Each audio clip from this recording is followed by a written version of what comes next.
pronto, já tá gravando. Então, no laudo psicológico, pessoal, ele advém, na verdade, o atestado psicológico, quando a gente tava vendo atestado psicológico, ele advém de um laudo psicológico, tá certo? De documentos que a gente requer para fazer o atestado, tá bom? Então, vocês vão ver hoje, né, qual é a estrutura de um laudo psicológico que deve conter, do jeito que a gente fez com os outros documentos. E assim como o atestado, ele necessita de uma avaliação psicológica para que a gente possa, né, conduzir, tá? Então, o laudo psicológico necessita de avaliação psicológica e ele é o instrumento utilizado. Lembra que quando a gente estava falando de atestado, a gente fazia o documento de atestado, que ele é um documento mais curto, né, que diz se a pessoa está apta ou não, se a pessoa tem condições de ter porte de arma ou não, se pode fazer cirurgia de vasectomia ou de cirurgia bariátrica, ali é o atestado. Mas para se chegar ao atestado, a conclusão do atestado, tem um laudo, tem um procedimento de avaliação psicológica que nós vamos descrever no laudo psicológico, tá certo? Então, esse laudo psicológico é o que nós vamos verificar, vamos analisar hoje e que vai dar suporte para o atestado psicológico, entendeu? Então, por trás de um atestado tem um laudo psicológico ou outros documentos que venham a garantir, né, que as informações que você atestou é correta, tá? É coerente. Então, né, esses são os círculos principais que a gente vê: conceito, finalidade e estrutura. É o que nós vamos ver hoje sobre laudo psicológico, né? Qual o conceito, né? O laudo é um resultado de um processo de avaliação psicológica que tem como finalidade subsidiar decisões relacionadas ao contexto em que surgiu a demanda. Então, qual a finalidade dele? Dar, né, subsidiar decisões de onde surgiu a demanda, né, da solicitação. Então, eu vou descrever a demanda, conforme eu fiz também no relatório, e ele vai dar, né, subsídios para alguma tomada de decisão posteriormente. Então, geralmente as pessoas solicitam o laudo psicológico, na verdade, uma avaliação psicológica para garantir ou para afirmar que alguém tem condições de ter porte de arma, para ter condições de estar apto ou não para um determinado cargo, se tem condições de fazer determinadas cirurgias, que é a vasectomia bariátrica. Né? Não sei se vocês já leram sobre esses dois tipos, esses três tipos de procedimentos, tá? Tanto a vasectomia, bariátrica e porte de armas. Na legislação, ele informa quais são os testes que devem ser utilizados na avaliação psicológica nesses casos. Então, caso alguém tenha interesse em fazer a avaliação para porte de armas, ele precisa ser registrado na Polícia Federal, tá? E aí lá tem cursos de formação e eles informam quais são os testes que você precisa aplicar, né, para garantir que a pessoa tem esse porte de arma, tá? E aí a gente faz o atestado e o laudo para isso, tá bom? Então, dentro do laudo, ele precisa apresentar informações técnicas e científicas dos fenômenos psicológicos, considerando os condicionantes históricos, sociais da pessoa, grupo ou instituição atendida. Do mesmo jeito do relatório, tá bom? A estrutura. Dentro da estrutura, também segue o relatório. A mesma estrutura do relatório, só que dentro do... Eita, gente, eu errei aqui, tô vendo agora. Deixa eu voltar aqui para corrigir, rapidez. Não é relatório não, é laudo. Isso aqui é a pressa inimiga da perfeição, não esqueçam disso. O laudo psicológico é composto por 6 itens, né? Identificação, descrição da demanda, procedimento, análise, conclusão e referências, tá certo? O que acrescenta, qual a diferença do relatório e do laudo? É que muitos de vocês me perguntaram: Larissa, o que a gente faz com as referências que a gente vai utilizar no texto, né? A gente precisa colocar onde coloca, né? Você vai colocar no seu relatório sim referencial, porém não é obrigatório no relatório psicológico colocar referência. Já no laudo ele traz o item de referência como um item obrigatório, tá certo? Então, dentro do laudo psicológico, ele vai ter a obrigatoriedade de ter referência na construção dele, tá? Você tem que fazer referências técnicas, científicas para tornar básico, na verdade não é básico a palavra não. Devia ter essas referências do outro, porque eu não sabia dessa nota de rodapé. Lânia, essa informação do relatório psicológico, ela não tem, porque não é obrigatório. Então, inclusive, no relatório psicológico, nem fala sobre essa obrigatoriedade. Ele só vai falar na obrigatoriedade das referências no laudo. E eles sugerem, né, que você pode colocar em nota de rodapé. Não é obrigatório colocar em nota de rodapé. Ele precisa ter no seu documento. Mas se você quiser colocar no texto corrido do seu documento, em forma de item, pode colocar. E se quiser colocar em nota de rodapé, também pode colocar, entendeu? Então, não é uma obrigatoriedade estar as referências na nota de rodapé. Eles dizem que preferencialmente, tá certo? E aí, por que eu não falei sobre referências nem nota de rodapé no relatório? Porque em nenhum momento na resolução de documentos psicológicos, no item de relatório, fala sobre referências, entendeu? E aí eles colocam, como não cita, né? O que é que os psicólogos indicam? Como não cita, não é obrigatório, mas se você quiser colocar, tudo bem. Não faz mal você se referenciar no relatório psicológico. Não é obrigatório, mas no laudo é. E eles indicam, que sugerem que você coloque como nota de rodapé. Mas não é obrigatório também, tá certo? Vamos lá. Então, é isso que muda. Deixa eu ler a pergunta de Júlio César. Professor, as múltiplas análises feitas ao longo de um atendimento pode ser considerado como meio para avaliação psicológica para construir um laudo? Depende, né? Porque eu estava lendo inclusive esses dias sobre isso, né? Será se o meu atendimento psicoterapêutico ele serve para avaliação psicológica? Na verdade, o que você vai ter suas evoluções no seu prontuário, dos atendimentos que você realizou com aquele paciente, né? Que aí você vai colocar o que você observou, suas análises sobre o paciente, né? Tudo vai depender, Júlio, sobre qual a finalidade dessa avaliação psicológica, qual a finalidade do laudo. Será se os atendimentos, né? Será se as técnicas que você utilizou durante os atendimentos psicoterapêuticos te dão base para que você possa construir esse laudo, entendeu? Então, você precisa ter clareza sobre qual a finalidade desse laudo, né? Por que a pessoa quer esse laudo, para quem você vai encaminhar esse laudo, né? Para garantir, né, que isso seja assertivo.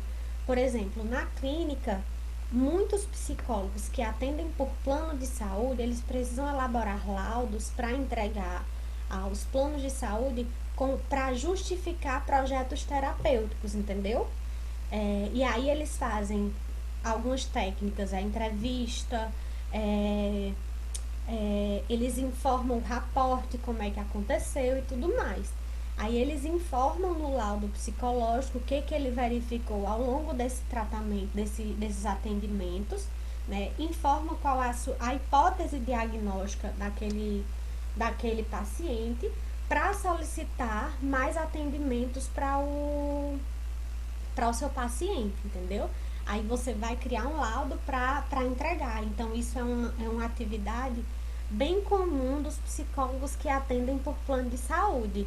Eles precisam criar esse laudo, ou em geral, esses planos de saúde, eles já têm um tipo de requisição, de requerimento, que você vai preencher enquanto psicólogo para justificar os novos atendimentos que você vai pedir para que ele libere, entendeu? Para pagamento. Não sei se eu consegui te responder, tá? Então, essa é a estrutura, né, do laudo psicológico. E aí a gente vai para a parte, né, da identificação. Do mesmo jeito do relatório. Título, laudo psicológico, nome da pessoa ou instituição atendida, né?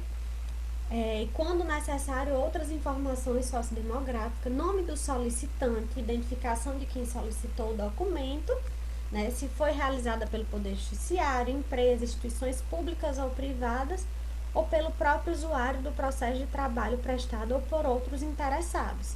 Gente, eu estava vendo um exemplo de que eu sempre fiquei na dúvida, mas quem mais, além de empresas, instituições públicas ou privadas, ou a própria pessoa, pode vir a solicitar uma avaliação psicológica? E aí eu estava vendo um estudo de caso em que, não sei se é comum para vocês, mas, por exemplo, quem pode solicitar uma avaliação psicológica é um pai, os pais ou responsáveis de uma menor de idade. Né? E eu estava pesquisando sobre isso e eu vi um estudo de caso de um filho que solicita a avaliação psicológica do pai dele, né, que tinha acabado de ficar viúvo, na verdade já fazia 2 anos que era viúvo e que precisava, que ele estava tentando compreender por que o pai dele estava tão triste, né, para poder acompanhar melhor o pai e tudo mais, né? Deixa eu ler agora que eu tô vendo isso. E aí eu achei interessante, por quê? Porque a família, né, pode solicitar avaliação psicológica desde que o paciente esteja, né, que se for maior de idade, esteja ciente, né, dessa avaliação e de quem solicitou essa avaliação psicológica, tá? Quanto tempo estipulado para fazer a avaliação e construir o laudo? Tu tá fazendo essa pergunta na prática ou para entrega do trabalho? Eu acho que é pra prática, né? Juliana, se for Pode pra... ser nos dois. Boa. Ó, o tempo estipulado para fazer a avaliação depende dos procedimentos que você vai fazer. No exemplo que eu vou trazer para vocês hoje do estudo de caso, é, eu estipulei na avaliação psicológica 2 horas e meia, porque os testes que eu elenquei, que vocês vão construir esse laudo, são testes de rápida aplicação, que é o teste palografo, teste AC, de atenção concentrada, e aquele teste HTP. Foram os testes que eu acredito que é o mais comum, que é mais comum para a gente, e que com certeza vocês devem ter visto eles em avaliação psicológica com a professora Lohana anteriormente. Então, a resposta que eu te dou para isso depende do instrumento, dos procedimentos que você vai linkar. Às vezes demora dias, porque você separa a construção dessa avaliação psicológica por dias ou por horas. Né? Depende do que você vai aplicar e do tempo do teste que você vai escolher. Uma pergunta, Larissa, eu já respondi algumas vezes. Para construir um laudo, é obrigatório ter teste psicológico? Não é obrigado ter teste psicológico, mas em geral as pessoas usam testes para confirmar seus diagnósticos, tá certo? Mas não é obrigatório. Você precisa justificar tecnicamente, né, por que você fez tais procedimentos e não utilizou o teste, né? Porque uma entrevista inicial, uma entrevista com a família, uma entrevista com as pessoas envolvidas com a pessoa estudada, atendida, lhe dá recursos para que você comprove, né, para que você tenha uma ciência para criar esse laudo, tá bom?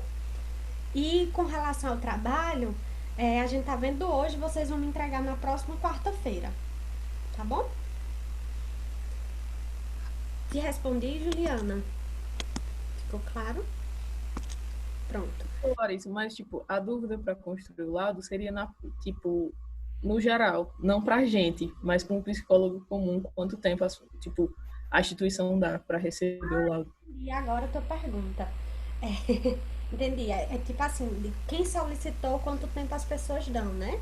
É, Isso. olha, é o mesmo tempo, em média, que se dão, em geral, para os relatórios psicológicos. Não sei se Marcelo comentou com a gente naquele dia. que em geral eles dão 24 horas de tempo para responder, né? E você precisa justificar. Às vezes é 24 horas, 48 horas ou semanas para você elaborar esse documento. Eu vi também algumas experiências de pessoas que fazem laudos psicológicos para envio para concurso público.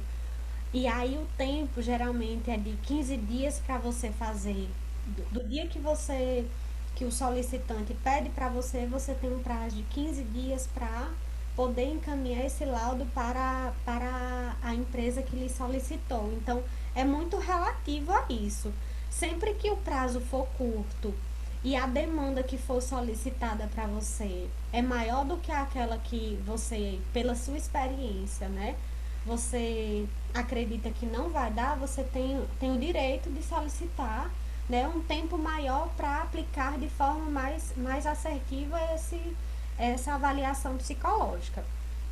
O que eu deixo assim para vocês é que assim, o Conselho Federal de Psicologia, ele nos dá, em várias resoluções, ele diz assim, inclusive no Código de Ética do Psicólogo, ele diz que nós, enquanto psicólogos, nós temos autonomia para decidir como serão os nossos procedimentos de serviço psicológico, de avaliação psicológica, né? A gente precisa respeitar a autonomia do psicólogo.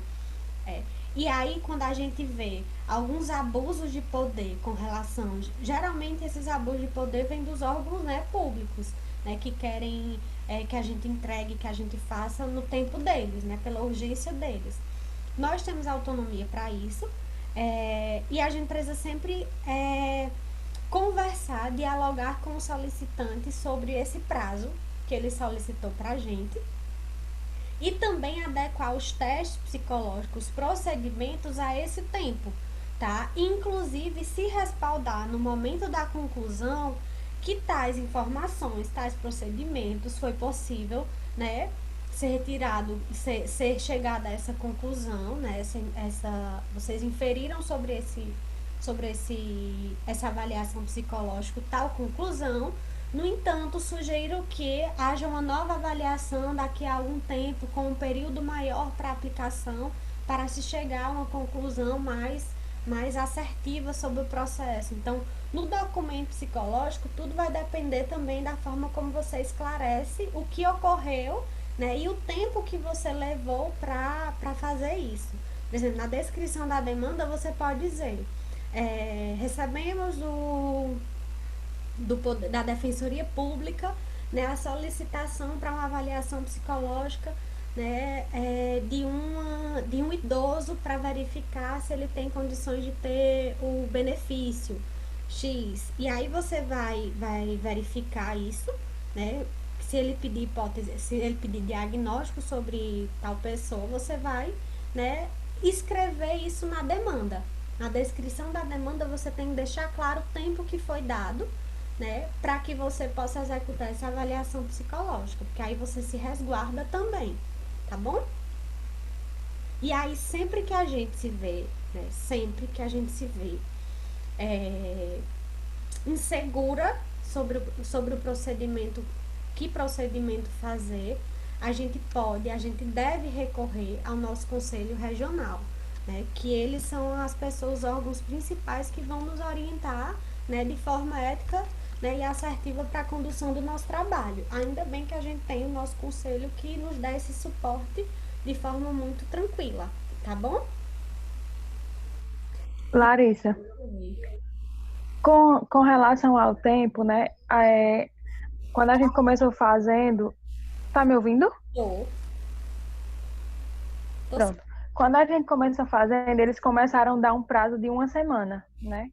E eles começaram a mandar 2, 3, e aí teve semana da gente ter 8 laudos que eles encaminhavam pra gente fazer, sabe?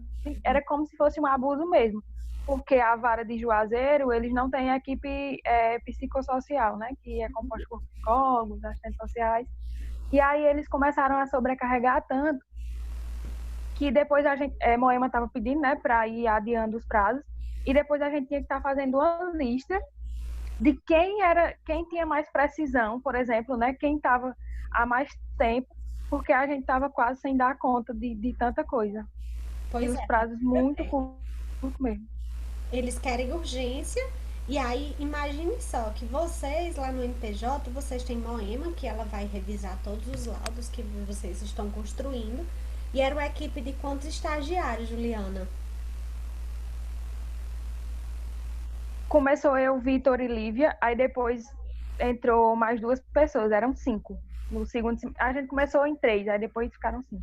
Entendi. E aí já estava ficando apertado. Agora você imagina um psicólogo só numa instituição dessa, como o CREAS, o CRAS ou até a própria defensoria, para dar conta de tudo isso. É bem pesado, né? É o que, para quem vai, quem Justamente. E pode dizer. como o estágio era só em um dia na semana, né? Porque Moema tinha que estar supervisionando a gente, aí era que ficava apertado, porque a gente era em 5, mas ela tinha que ler todos os laudos para ver se realmente poderia ser enviado, né? Uhum. Para você ver a responsabilidade desse trabalho e pela urgência que eles pedem, parece que a gente tem que fazer rápido. Eu lembro de uma estagiária minha que trabalhava na defensoria do Crato, né, que ela tinha muita dificuldade na escrita, né, e ela ia lá e quem era o preceptor de campo dela era um defensor, né, a psicóloga quando não estava, quem ficava com eles era um defensor. E aí ela ia lá para a sala dele, e aí, tá bom o laudo, tá bom o relatório, né? E ele diz, não, sua escrita tem que melhorar. Então, eles são bem exigentes quanto à escrita do que deve conter, né, nesses documentos psicológicos, principalmente esses que são enviados para os órgãos, né, para o poder judiciário. Então, a gente tem que ter muito cuidado com o que a gente escreve. Então, eu lembro que alguns professores diziam assim, eu vou diminuir ponto para aluno que escrever na prova de forma, né, errada, né, que tiver erro de português, que tiver erro de concordância, eu vou tirar ponto, né? E hoje eu vejo a importância, porque às vezes as pessoas acabam se policiando na escrita. E aí eu pensava que era só porque era na prova escrita que não tinha onde pesquisar, mas pasmem, essas provas agora que a gente faz virtual, que a pessoa tem tempo para pesquisar no dicionário, tem tempo para pesquisar as respostas. Eu recebi um dia uma prova, gente, esse semestre, uma prova de uma pessoa que, meu Deus, a escrita, né? Ele via que estava ficando em vermelho o Word, eu tenho certeza, mas eu acho que ele não sabe o que significa quando o Word fica com aqueles tracejados em vermelho. É uma escrita muito desorganizada e que nós, enquanto psicólogos, a gente tem que melhorar, né, o que a gente escreve, como a gente escreve, né, para um dia, quando chegar nessa elaboração do documento, a gente não passar vergonha, né, e fazer de forma mais tranquila, né?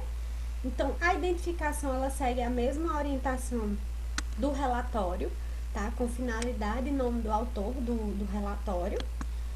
E a descrição da demanda, né? Neste item, o psicólogo, autor do documento, deve descrever as informações sobre o que motivou a busca pelo processo de trabalho prestado, indicando quem forneceu as informações e as demandas que levaram à solicitação do documento. A descrição da demanda constitui requisito indispensável e deverá apresentar o raciocínio técnico-científico que justificará procedimentos utilizados. Gente, vocês tiveram dificuldade em construir a descrição da demanda no relatório? Eu vi não lembro quem, mas disse que o relatório, o estudo de caso possuía poucas informações, né? Lógico que na realidade que a gente estiver vivendo, a gente vai ter a chance de colher mais informações sobre a demanda que nos chega, né? E aí, nesse estudo de caso, de fato, sempre vai ter poucas informações disponíveis, porque a gente nem viveu a situação, né? E é um estudo de caso fictício, então a gente precisa pensar, né, nessa situação específica, mas que na realidade, na nossa prática, né, a gente vai ter condições de colher mais informações sobre a demanda que nos chega. Tá? Então, aqui é só um informativo do que deve conter, né? E principalmente a descrição da demanda ela tem que estar bem definida, bem organizada, para que nos procedimentos, que é a próxima etapa, eles estarem justificados. Então, quando a gente escreve bem uma demanda, né? Consequentemente, né, a gente vai conseguir escolher os procedimentos, né, e informar os procedimentos, justificando a utilização desses procedimentos com relação à demanda que nos chega, tá certo? Então, nos procedimentos, o autor do laudo deve apresentar o raciocínio técnico-científico que justifica o seu processo de trabalho, os recursos técnicos utilizados. Vocês estão me ouvindo ou tá travando a internet? Me digam aí. Que eu vi uma mensagem aqui no meu... Travou só um pouquinho agora, só que já voltou, Larissa. Pronto, que bom. É porque eu vi aqui que apareceu uma mensagem de instabilidade. Pronto, então vou continuar e vocês me avisam se travar, tá? Então, a gente precisa fazer dentro desse procedimento. Opa, só um pouquinho. Aparece uma mensagem aqui, gente, só um pouquinho. Falha técnica. Pronto. Neste item, o psicólogo deve apresentar raciocínio técnico-científico que justifica o processo de trabalho realizado e os recursos técnicos científicos utilizados no processo de avaliação, especificando o referencial teórico, metodológico e fundamental, suas análises, interpretações e conclusões, tá? Então, precisa ter, sim, referencial teórico dentro desse laudo, né? Gente, quando a gente fala referencial teórico, não significa que vocês vão construir um referencial teórico como se vocês estivessem fazendo um TCC, não, um artigo científico, não, tá? Como, por exemplo, a demanda é de abuso sexual infantil, e aí eu vou ter que escrever um tópico sobre abuso sexual. Não é isso, tá? Você precisa criar um raciocínio lógico para essa situação, tá? Pode falar, Suzy. Larissa, eu sei que... Tá me ouvindo? Bom. Tá conseguindo me ouvir? Eu sei que você vai tirar as dúvidas do relatório e do laudo amanhã, mas é porque, assim, quando eu tava... Já mandei, né, o relatório, mas quando eu estava construindo, e até em relação à própria aula, essa questão do referencial teórico, quando eu fui construir, na hora da escrita, eu senti necessidade de justificar por que aqueles elementos estavam lá no texto. Então, assim, foi o que me fez buscar alguma coisa que justificasse por que observar o ambiente, por que observar o idoso, por que fazer determinadas observações, né, verificar se tinha alguma lesão, por que isso era importante para averiguar a existência de maus-tratos e negligências conforme a denúncia. Então, eu estou entendendo que esse referencial teórico tem a ver com isso, algo que dá uma base que sustenta o procedimento que está sendo realizado. Então, quando eu fui escrever, eu senti falta e fui atrás de alguma coisa que me desse um subsídio para colocar no relatório. Isso mesmo. Isso que tu falou é o que espera-se que a gente faça quando a gente estiver criando, né, na prática profissional sobre ele. Porque o que vocês tinham era um estudo de caso básico. No momento eu não trouxe o referencial teórico, que eu queria que vocês buscassem isso, né? E você fez certo. Eu preciso encontrar fundamentos que atestem, né, que o que eu estou fazendo, que justifique o que eu estou fazendo, é verificar se o idoso foi lesionado, né, se o ambiente, de fato, ele é um ambiente confortável, inclusive justificar, não sei se vocês fizeram isso, né, as consequências e questões psicológicas que são afetadas no idoso com Alzheimer, entendeu? Porque ele era um idoso que é diagnosticado com Alzheimer. Vocês não vão distorcer o diagnóstico dele de Alzheimer. É um diagnóstico que foi dito. E aí vocês poderiam justificar, né, o comportamento dele, não ter participado da visita técnica, né, como fonte de informação mesmo. Então, precisava sim referenciar para dar sustentação ao seu procedimento. Isso é o básico. Sabe por quê, Suzy? Travou, né? O que eu quis dizer, vou voltar, tá? Falar? O que eu quis dizer é que nós enquanto psicólogos, a gente precisa... então li a tua informação anterior.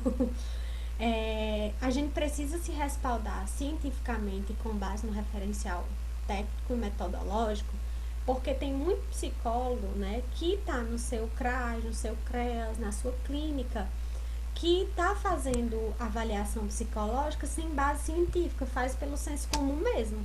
E quando a gente tem uma resolução que diz os documentos necessários para os procedimentos que a gente deve seguir e obriga a gente a fazer um referencial, isso garante, né, que nós não estamos fazendo isso baseado no nosso conhecimento de causa, mas sim algo que ateste cientificamente o nosso procedimento. Afinal de contas, a psicologia não é a psicologia do senso comum, a psicologia é uma ciência, e quando a gente traz referencial teórico, a gente comprova isso, tá? Então, não é da nossa cabeça que essas práticas estão criadas, é da sua assertividade, mas que elas precisam estar fundamentadas, tá bom? Então, o que tu fez é excelente, Suzy. Nos procedimentos, né, você vai cumprir ao autor do laudo citar as pessoas envolvidas no processo de trabalho desenvolvido, as informações objetivas, o número de encontro e o tempo de duração do processo realizado, tá? Segue as mesmas informações do relatório. Quem foi que se envolveu no processo de trabalho, né? Quantos encontros foram, se foi só um encontro, se foram dois, e o tempo de duração de cada um desses processos, tá? O procedimento adotado devem ser pertinentes à complexidade do que está sendo demandado pelo psicólogo, né? Devendo, né, atender à resolução 9 de 2018 ou outras que venham alterá-lo ou substituí-lo, né, que é a de avaliação psicológica. Então, é importante que nossa atuação enquanto psicólogo esteja sempre respaldada, né, pelas resoluções que são criadas e principalmente pelo nosso código de ética. É importante, eu já falei isso para vocês, a resolução ela é muito clara quando ele diz que nós temos autonomia para fazer o trabalho, né, acontecer. Porém, a gente precisa ter bom senso, né, que essa palavra, que isso é um comportamento que é algo muito subjetivo, mas a gente precisa ter, na verdade, consciência sobre aquilo que a gente está realizando, tá? Então, é muito importante o nosso código de ética para isso, para a elaboração desses procedimentos. A análise, gente, nessa parte do documento deve fazer uma exposição descritiva, metódica, objetiva e coerente com os dados colhidos e situações relacionadas à demanda em sua complexidade, considerando sempre a natureza dinâmica, não definitiva e não cristalizada do seu objeto de estudo, né? A análise não deve apresentar descrições literais das sessões ou atendimentos realizados, salvo quando isso se justifica, tá? Nessa exposição deve-se respeitar a fundamentação teórica, que sustenta o instrumental técnico utilizado, bem como os princípios éticos e as questões relativas ao sigilo das informações. Somente deve ser relatado o que for necessário para responder à demanda, tal qual disposto no Código de Ética. Gente, nessas informações, a gente precisa ter muita segurança no que a gente vai colocar e expor no laudo psicológico, né? E relações que condizem de fato, que se justifiquem dentro da análise do procedimento que você vier a fazer, tá? Então, nessa fundamentação teórica, você também vai fundamentar seus procedimentos e você vai fundamentar também a análise, tá? Tanto o procedimento como a análise, elas devem ter referências teóricas, tá? Referências bibliográficas. O psicólogo não deve fazer afirmações sem sustentação em fatos ou teorias, devendo ter uma linguagem objetiva e precisa, especialmente quando se referir a dados de natureza subjetiva. Isso é a mesma coisa que contém no relatório psicológico, tá bom? A conclusão. Indica-se, dentro da conclusão, encaminhamentos e intervenções, diagnóstico, prognóstico e hipótese diagnóstica, evolução do caso, orientação ou sugestão de projeto terapêutico a ser realizado. O documento deve ser encerrado com a indicação do local, data de emissão, carimbo em que conste o nome completo ou nome social, acrescido da inscrição profissional. Todas as laudas devem estar numeradas como do jeito que é o relatório, o laudo também é, tá? Rúbrica da primeira até a penúltima lauda e a assinatura do psicólogo na última página. E é facultado ao psicólogo destacar ao final do laudo que este não poderá ser utilizado para fins diferentes, né, do que foi solicitado, tá bom? Então, essa é a conclusão. Vocês vão fazer esse estudo de caso, né? Eu vou mostrar para vocês como é ele. E ele é algo que, ao meu ver, né, lógico que dentro da avaliação psicológica nunca vai ser simples, né? Mas talvez ele seja o que seja, dentro de uma solicitação de laudo psicológico, talvez ela seja muito comum, né? E de uma fácil condução pelo resultado dela. Então, na conclusão de um laudo psicológico, você vai propor encaminhamentos, intervenções, diagnósticos que você verificou, prognóstico ou hipótese diagnóstica. Você pode colocar uma evolução do caso, orientação ou sugestão de projeto terapêutico a ser realizado, tá bom? Então, ela é bem abrangente quanto à conclusão. Então, por isso que nesse momento você pode se respaldar, você pode justificar como você chegou a essa conclusão, tá certo? Dúvidas, pessoal, sobre esse documento? Até aqui. Conclusão e referências bibliográficas. Aqui no laudo psicológico ele é obrigatório. Deixa eu ver aqui a pergunta. Larissa, onde você indica que a gente possa encontrar referência teórica que se encaixe para esse tipo de documento? Eu vou te dizer que você pode... vai depender do caso, sabe, Júlio? Depende muito do caso que você vier a ter. Como eu falei, o caso que eu vou dar para vocês hoje é de um médico, né? Na verdade, é de uma instituição que solicita uma avaliação psicológica para verificar se um médico está apto ou não para assumir um cargo de coordenador, né, de uma determinada área nesse hospital. E aí, dentro desse estudo de caso, se trata de um ambiente de trabalho, se trata de uma pessoa que tem um cargo de médico, né, tem uma profissão médica, e tem algumas situações específicas que acontecem dentro desse estudo de caso que você pode respaldar, você pode tomar como referência. Por exemplo, a gente vai utilizar nesse estudo de caso 3 testes psicológicos, que é o HTP, palográfico e o teste AC.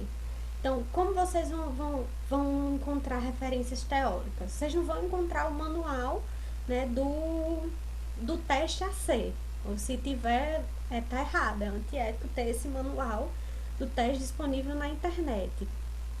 Mas vocês podem pesquisar estudos de caso que contenham, né, a aplicação do teste AC como uma possibilidade, como um procedimento nesse estudo de caso, entendeu? E aí, dentro desses artigos científicos publicados que se referem a algum desses testes, vocês podem verificar as referências deles, entendeu? Vocês podem usar eles como referência, porque eles utilizaram essas referências desses testes no seu estudo de caso. Pode falar, Jana. Jana? Larissa, mas a gente como profissional, né, tendo o porte desses testes, tá me ouvindo? É porque tá travando, tá como se tivesse um robô. Larissa? Pronto, agora eu tô. É minha internet. É minha internet. Diz. Pronto. Eu tô perguntando assim, no caso de eu, como profissional, tenho que referenciar de acordo com os meus manuais, né, de cada teste respectivamente. Uhum. Mas eu posso também pegar outras referências de fora, não é isso? Pode, isso mesmo, exatamente. Porque se você utilizou o teste no seu procedimento, é porque significa que você tem esse manual, então você pode utilizar ele como uma referência. Larissa, Ouve. Como lá no NPJ não tinha a questão do uso de testes, a gente nunca usou, né? Porque não tinha. E aí, a gente sempre fazia uma leitura também de uma abordagem que a gente se identificava, entendeu? Nesse referencial teórico, a gente usava uma leitura, por exemplo, da gestalterapia, da psicanálise, entendeu? Ju, me fala assim, queria que chegasse essa aula de laudo para que tu compartilhasse, lógico, se você puder, né? Como era que vocês construíam esses laudos, por exemplo, se tu pudesse, né, contar pra gente, compartilhar uma experiência de uma avaliação psicológica que foi feita e a partir daí um laudo psicológico. Como era que em geral isso acontecia? Tu pode falar sobre isso? De uma forma geral, assim. Pronto, eu acho que sem também identificar as pessoas, eu acho que eu consigo falar, né? A vara demandava para a gente, sempre os casos eram relacionados à adoção, né? E aí eles estabeleciam aquele tempo e Moema sempre dividia 2 pessoas para ficar com aquele caso específico. Aí a gente faz os nossos procedimentos eram visita domiciliar, entrevistas semi-estruturadas. E aí, a partir dessas primeiras entrevistas que a gente fazia, sempre na casa da pessoa, né? A gente sempre ia com Moema também. A gente percebia se precisava fazer um procedimento que fosse uma investigação, digamos assim, para a gente entender coisas mais específicas, sabe? Que não necessariamente a gente podia fazer ali na casa, por ter muitas pessoas. E aí a gente sempre convidava as pessoas para ir até o núcleo, já que lá a gente tinha sala e tinha mais materiais para recorrer e para utilizar. Por exemplo, quando envolvia criança, a gente tinha uma sala que era tipo como se fosse uma salazinha que tinha brinquedos, onde a criança podia desenhar, sabe? Para a gente buscar entender algumas coisas. Entendi. Como eu falei, não existia a possibilidade do uso de teste, só que Moema sempre dava sugestões para a gente usar. Por exemplo, a gente usava muito a questão da linha do tempo, não sei se tu já ouviu falar. Já. Pronto, a gente usava técnicas assim, sabe, nesse sentido, que desse para a gente ir buscando e construir esse laudo. E aí, após a gente, quando terminava, a gente sentava com ela e conversava sobre, e ela dizia para a gente que achava que já dava para a gente construir, né, com aquelas informações que a gente tinha. Sempre era, por exemplo, um casal que queria adotar, se esse casal tinha a possibilidade, se a gente achava que eles conseguiam adotar, ou então um casal que já estivesse com aquela criança, e aí a gente ia investigar se essa família realmente tinha condições de ficar com essa criança, sabe? Era mais nesse sentido. E aí a gente começava a construção do laudo. Aí, nessa questão da análise, a gente sempre usava um embasamento de alguma teoria, sabe? Ela dizia, olha, a teoria que vocês se identificar, vocês podem usar. Boa, eu gostei. Tem alguma pergunta a fazer para a Juliana sobre isso? Eu vi que Suzy e Janaína levantou a mão. Não sei quem foi das duas primeiro. Ai, é porque eu esqueci de baixar lá. Então é Suzy. Diz, Suzy. Então, essa questão, assim, sempre acaba me levando àquela dúvida inicial, né? O limite entre... Acho que tem a ver com o que Júlio perguntou, com a colocação de Juliana, né? Que estava falando. Eu confundo o nome de vocês, Juliana e Janaína, mas era Juliana, né? Era. E aí, assim, para mim fica essa questão assim, quando eu penso em avaliação psicológica, eu fico me lembrando muito das aulas de avaliação psicológica, é a única coisa que eu tenho, né, como subsídio, e eu fico pensando como, naquele momento, nas duas professoras que eu tive, sempre se falava muito na questão da objetividade, que por mais que não se use sempre testes, né, de forma obrigatória, mas na necessidade da gente pensar em técnicas, em procedimentos, em pensar na validação, porque se está buscando um diagnóstico. Querendo ou não, você está buscando um diagnóstico. E aí, quando você coloca essa questão, Juliana, de que não tinha acesso a testes, né, e da questão de usar um instrumental que seja de uma abordagem, para mim é como se chegasse no limite entre eu estou diante de um procedimento que é de uma psicoterapia, ou eu estou de avaliação psicológica, ou eu já estou adentrando algo que é da categoria da psicoterapia. Então, para mim, ainda fica muito como uma dúvida. Eu tenho dificuldade, de fato, para pensar na prática o limite disso, porque na minha cabeça sempre foi a avaliação psicológica algo separado da psicoterapia. A avaliação psicológica pode ser feita por qualquer profissional de psicologia, mas, né, existem questões éticas que devem ser pensadas, inclusive pensando na qualidade técnica, no quanto que aquele profissional, né, de fato tem um arcabouço técnico, teórico, para fazer aquela avaliação psicológica, pela seriedade de você dar um laudo, um diagnóstico para alguém, dos encaminhamentos que isso pode ter, por mais que a gente saiba e deva estar presente essa ideia de que é algo dinâmico e não está se fixando nada, mas a gente sabe que na prática, você dá um laudo para alguém, ou para uma pessoa, pode ter uma repercussão muito grave na vida dessa pessoa. Então, sempre me remete a algo assim, de ter que ter muito cuidado quando você atesta, quando você coloca no papel, olha, é isso, por mais dinâmico que seja. Então, para mim é uma questão ainda, viu, Larissa? Talvez nem seja aqui o lugar, mas eu estou colocando... Principalmente um documento que se faz, né? Aí vamos lá. Né? A minha pergunta, eu acho que tem muito a ver com... Eu gostei da tua colocação e nunca tinha pensado sobre isso, sabe, Suzy? Porque, assim, sempre existe um certo... Não vou dizer que é rincha, mas limites éticos na atuação do psicólogo quando a gente fala de psicoterapia, né? Porque tem a ver com a nossa condução, nossa visão de mundo, né? Sobre a minha abordagem psicológica, por exemplo, sobre a minha teoria, né, que eu tenho como base para seguir minha atuação, psicanálise, gestalterapia, né, análise de comportamento, né. E aí, dentro da nossa abordagem, da nossa teoria usada, existe algumas questões relacionadas a sobre esse diagnóstico, né, sobre atestar alguém ter alguma coisa, já que a gente precisa considerar, né, a natureza dinâmica da situação, né. Tem uma questão ética que eu vejo, né, e eu acho que o Conselho Federal, ela tenta, a minha percepção, quando tu me trouxe isso, me veio.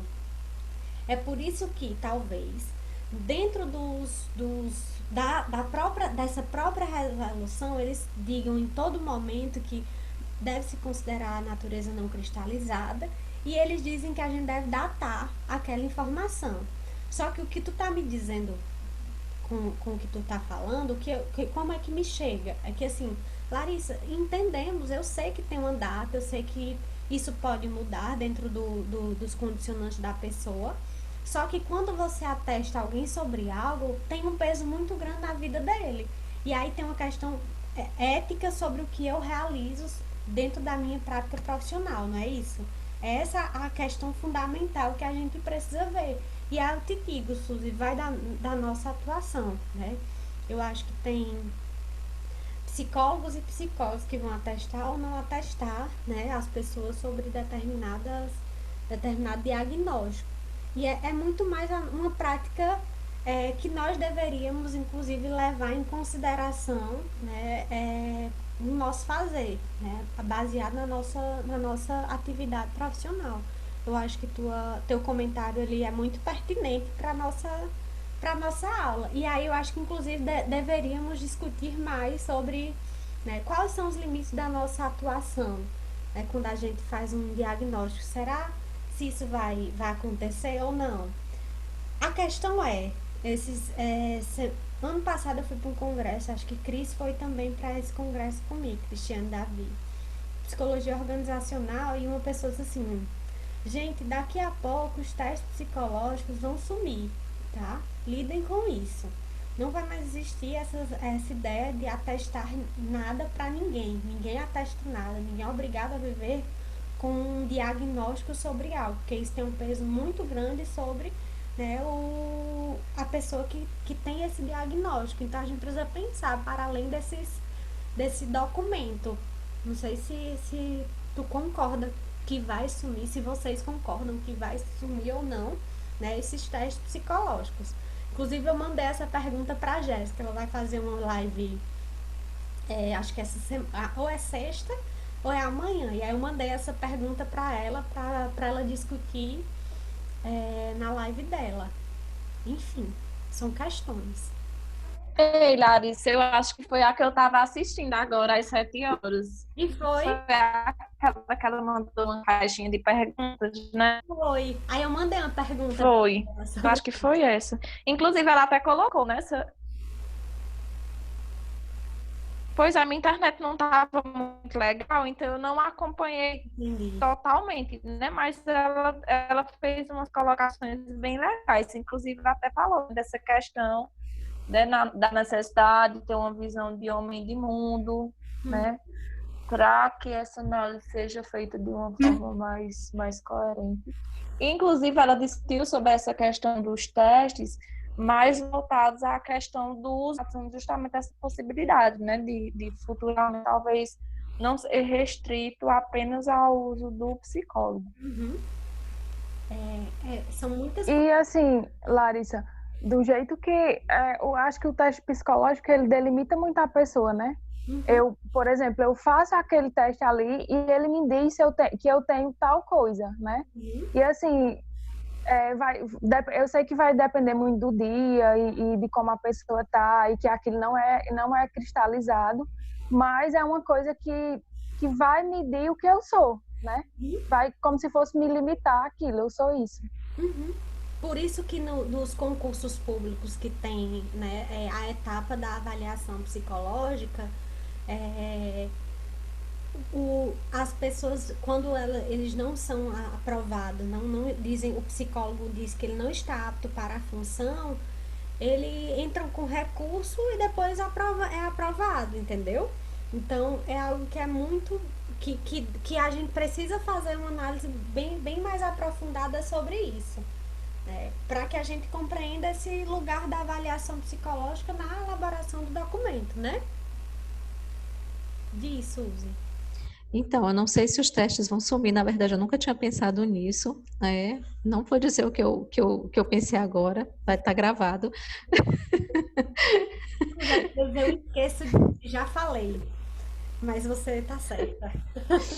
Enfim, mas eu pensei, né, o meu pensamento não está gravado aí, mas assim, eu fico pensando nessa questão, né, de que tem a ver, né, essa discussão toda, do rótulo e tudo mais, de que a gente sempre tem que ter o compromisso ético de pensar para que está aí no documento, né? Para que é que está sendo elaborado esse documento? Para que é que está sendo elaborado esse laudo? E assim, uma coisa é o psicólogo saber de todas essas questões que você colocou aí, que não é cristalizado, que a personalidade é algo dinâmico e tudo mais. Outra coisa é quem está solicitando o laudo, né, e o que ela pensa sobre isso. Então, eu acho que todos nós, de maneira geral, a gente já viu questões em que alguém que recebe um laudo está lá, ela fica, de certa forma, marcada com aquilo ali, por mais que esteja datado, como você falou. Isso é uma coisa que eu sempre discutia muito, principalmente com Jéssica, em sala de aula, eu colocava muitas questões também para a Lohana nesse sentido, porque são coisas que até hoje, né, eu acho que as suas aulas estão me fazendo relembrar o quanto que isso ainda me incomoda, né? Mas enfim, era isso mesmo que eu queria falar. Tá dito, eu acho que sua colocação foi muito pertinente, né? Isso, Jana, tu me trouxe uma lembrança de uma aluna minha de estágio, que ela estava num lugar e ela dizia que as pessoas diziam assim, fulano de tal, laudado, né? O laudado. Tinha esse nome de laudado, gente, era um absurdo. As pessoas não eram mais pessoas, eram laudados com aquele diagnóstico. Isso mesmo, né? É justamente nesse campo que a gente vê. É algo que a gente precisa pensar. Então, só voltando aqui, né? Não que a nossa discussão não tenha se perdido, foi muito pertinente. Então, o laudo psicológico, ele deve ter referências bibliográficas, tá? em nota de rodapé, preferencialmente, como eu estava falando, né, para vocês no início da aula. Ele não obriga que esteja em nota de rodapé, eles colocam como preferencialmente, tá? Se tiver só obrigatoriamente, aí você tinha que colocar na nota de rodapé, tá bom? E aí, gente, eu trouxe para vocês um exemplo de laudo. Não coloquei aqui porque ele é mais amplo. Então, todos esses documentos eu tô colocando em um arquivo separado, tá bom? E aí eu trouxe uma questão. Deixa eu ver a hora. Dá tempo. Eu trouxe aqui uma questão pra gente discutir. Deixa eu voltar aqui pra gente ir pra essa pergunta de Júlio, que eu acho que é muito pertinente. Vamos lá. Dentro da fase, como é que fica o uso da teoria psicológica no laudo, já que outros lerão na qual possivelmente não se tem um conhecimento prévio sobre isso? Tu quer responder, Juliana? Por exemplo, como é que você utilizava dentro do laudo psicológico, né, uma referência bibliográfica, né, da sua abordagem, sendo que a finalidade dele é quem o solicitou não compreende essa teoria psicológica? Assim, Larissa, quando a gente fazia o uso da abordagem, como eu falei, não era tipo colocar tudo que aquela abordagem diz, sabe? Fazer tipo ali como se fosse desenhar aquela abordagem naquele laudo. Mas a gente, a partir do que a gente percebia nessa entrevista, nesses encontros, nesses momentos que a gente tinha com o paciente, digamos assim, por exemplo, eu vou dar um exemplo para ficar mais claro. Se a gente fosse falar da função paterna, né, nesse laudo, quem é da psicanálise, como é bem conhecido, pegava alguma referência de Winnicott falando sobre isso, tá entendendo?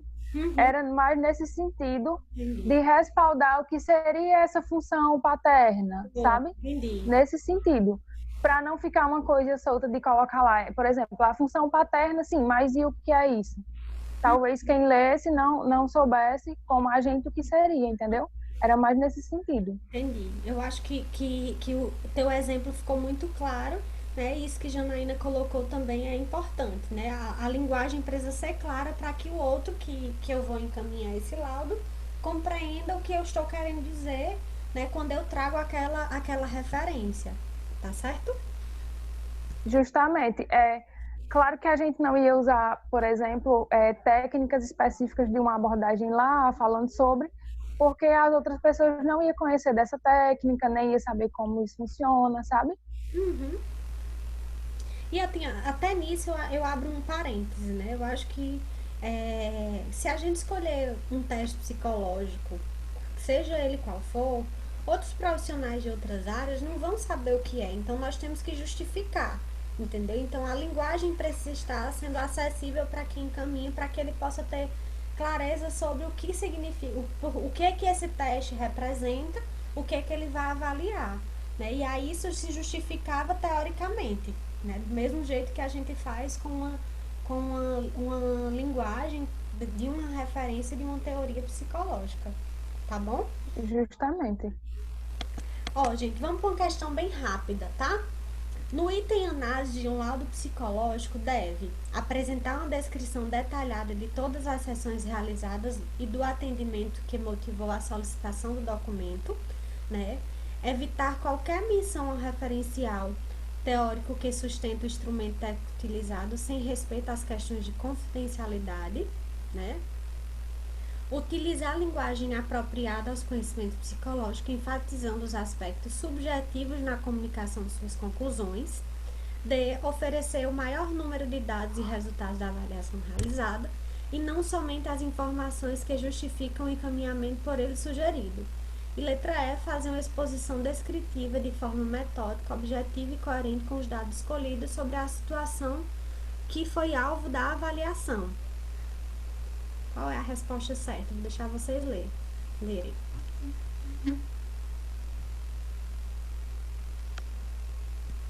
Já.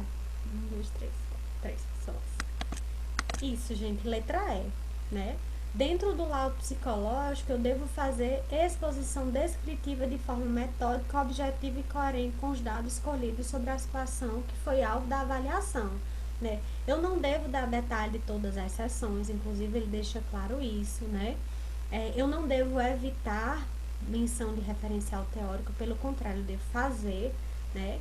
Eu devo fazer uma linguagem apropriada, só que eu não devo enfatizar aspectos subjetivos, né, da conclusão e da comunicação de suas conclusões, né? E eu não devo, né, dar número de dados e resultados de avaliação realizada e não somente as que justifiquem o encaminhamento por ele sugerido. Pelo contrário, no laudo a gente só coloca as informações que justificam o encaminhamento por ele sugerido. Vou trazer uma questão de uma prática de um psicólogo, tá? De uma psicóloga. Alguém quer fazer algum comentário, pergunta sobre essa questão? Vou passar, tá? Janete é psicóloga da Defensoria Pública e em entrevistas com a família de Denise para a elaboração de laudo psicológico de determinado processo, toma conhecimento de segredos familiares que não possuem relação com a dinâmica processual que a levou a intervir com os membros da família. Diante dessa dinâmica, Janete não escreveu nada sobre os segredos familiares no laudo psicológico. De acordo com o Código de Ética do Psicólogo, Janete procedeu incorretamente, pois todas as informações obtidas deveriam ser relatadas no laudo para o defensor responsável pelo processo. Letra B. Agiu corretamente, já que ela não deveria mesmo relatar por escrito o que escutou, e sim reportar apenas verbalmente ao defensor o que ouviu. Letra C. Agiu corretamente, pois ela deveria transmitir somente o necessário para a tomada de decisões que afetassem aquelas pessoas. Letra D. Ela agiu incorretamente, pois os relatos apresentados pela família devem ser entendidos como um pedido de ajuda e exposição na dinâmica do processo. Letra E. Ela agiu corretamente, pois a psicóloga não poderia apresentar no laudo nenhuma informação do que foi ouvido nas entrevistas. Qual a resposta certa? Olha aqui, né? Letra C, isso mesmo, gente. Ela agiu corretamente, pois ela só deve transmitir o que for necessário para tomar decisões, né, para não afetar as pessoas lá envolvidas, tá bom? Essas foram duas questões básicas para a gente compreender do laudo, tá? Em geral, elas aparecem nesse formato. E para além disso, né, é o que consta dentro da nossa resolução. Eu fiz apenas a exposição dele aqui.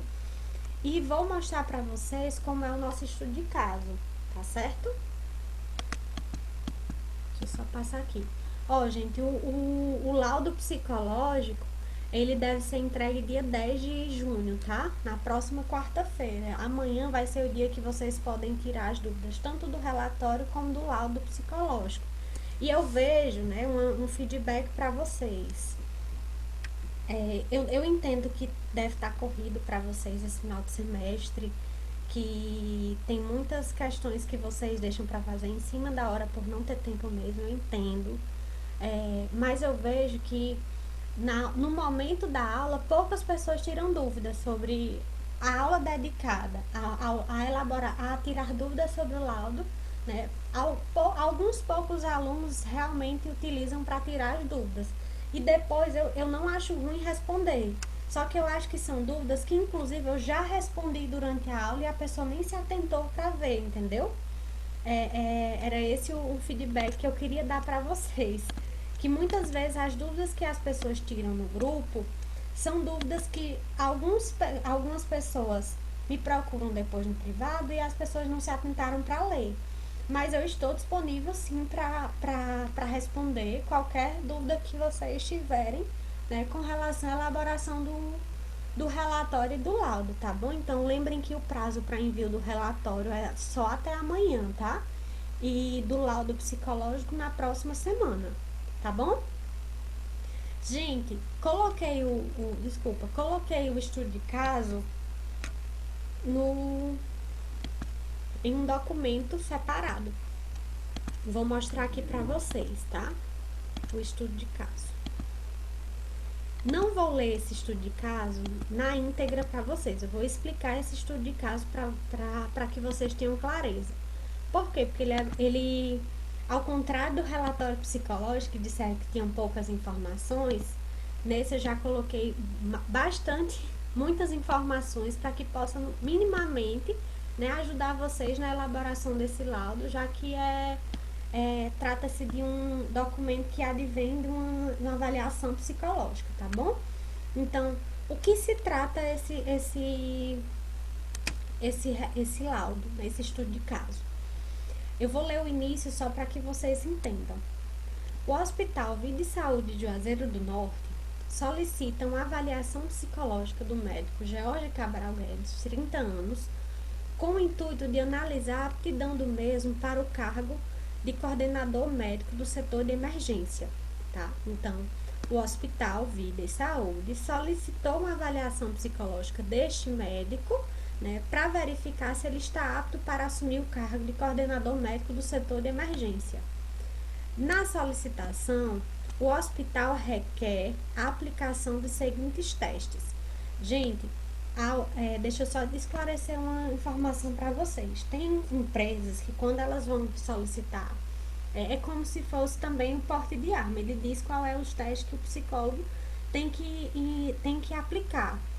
Em cargos específicos como esse, que é de empresa privada, eu coloquei aqui como que o hospital disse que era para vocês seguirem esses três testes psicológicos, tá? Mas, em geral, na vida real, pode acontecer, de fato, da empresa dizer quais são os testes que você quer que você aplique, como você também tem autonomia para decidir quais os testes você quer utilizar e conversar com o solicitante sobre qual é melhor, né? Se ele mandar alguns testes que você acha que não dá conta de responder à demanda, você pode conversar com o solicitante para ver outras formas, outro manejo avaliativo para ele, entendeu? Então, isso fica aberto. Nessa situação específica, o hospital disse que quer que você aplique o teste palográfico AC e HTP e que você realize uma entrevista, né, com ele. Aqui tá todas as informações com relação à entrevista e informações referentes, né, à avaliação psicológica.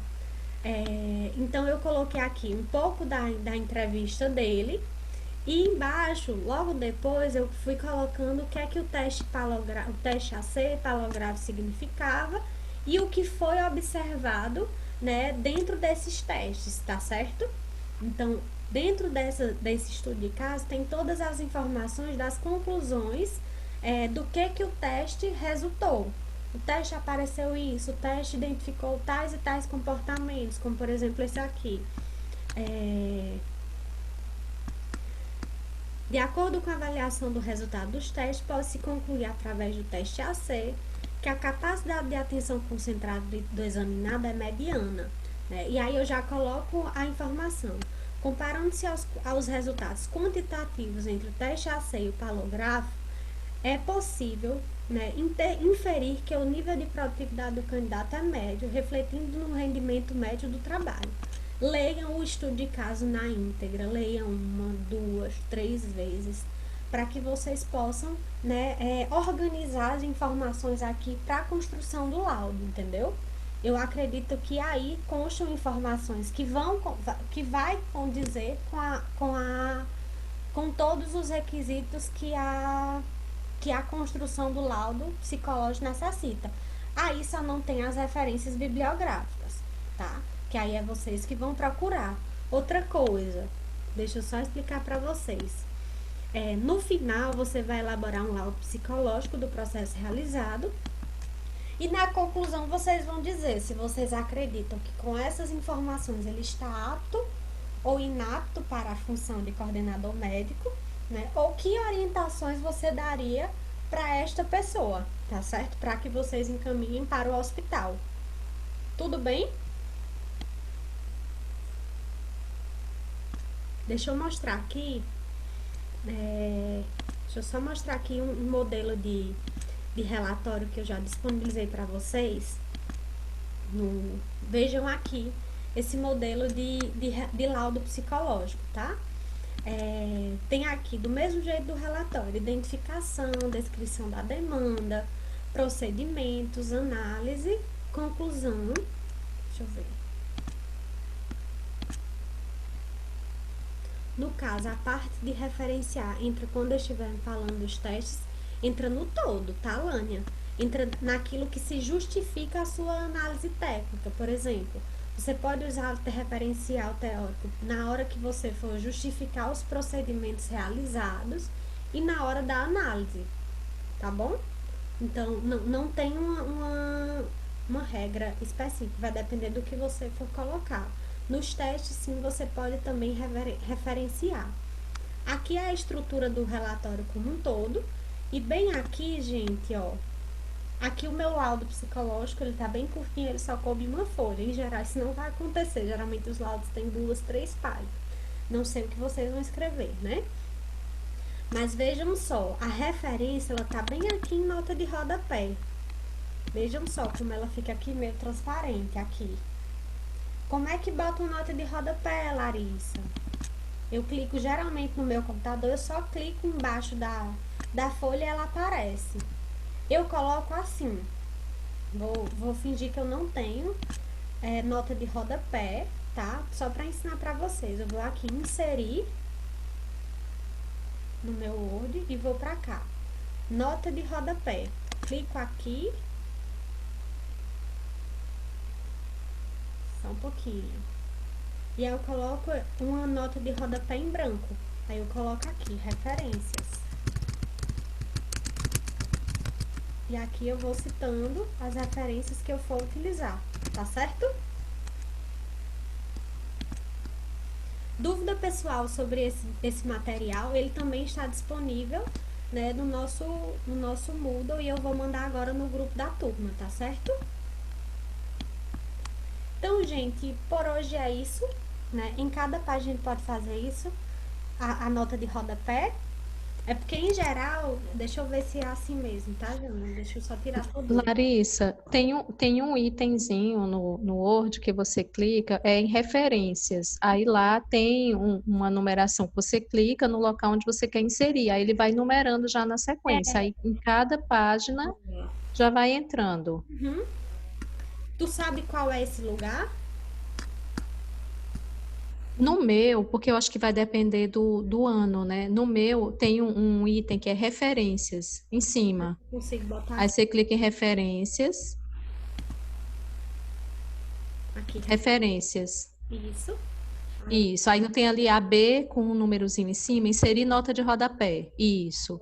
Isso, depois que você já... Pronto, não apareceu um número? Apareceu aqui. Isso. Toda vida que você for fazer uma referência, você clica no lugar onde você está referenciando no texto mesmo, que ele joga a numeração correta na sequência para a nota de rodapé. Aí não fica uma referência na sequência da outra. Ótimo. Boa, Suzy. Olha aí a dica maravilhosa.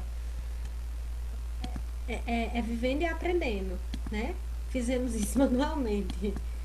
É assim, a gente vai aprendendo. Gente, então por hoje é isso, tá?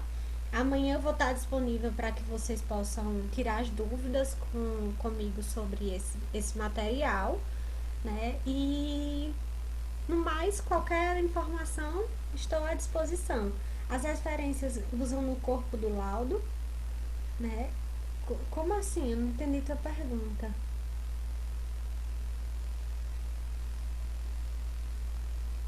É porque assim, você vai citar como se você... É assim, Juliana, só voltando aqui pra te deixar claro sobre isso, aqui no laudo. Vamos lá. No laudo, tem aqui, os testes psicológicos aplicados, demandou-se do serviço, atenção e inteligência. Aí vocês não fazem geralmente no TCC em alguma coisa mais, que aí você diz assim, vou utilizar o PRAST, né? Segundo Freud, barra, né, anos 1000, né? Aí você descreve o que ele colocou aqui sobre inteligência, né? Aí quando você fizer isso aqui, você vai em nota de rodapé, e coloca aqui embaixo. Você vai fazer a mesma referência colocando o nome do autor e o ano, por exemplo, né? Suzy barra 2020, né? Tá aqui a referência de Suzy, eu vou lá, nota de rodapé, tá certo? É no corpo do e-mail mesmo.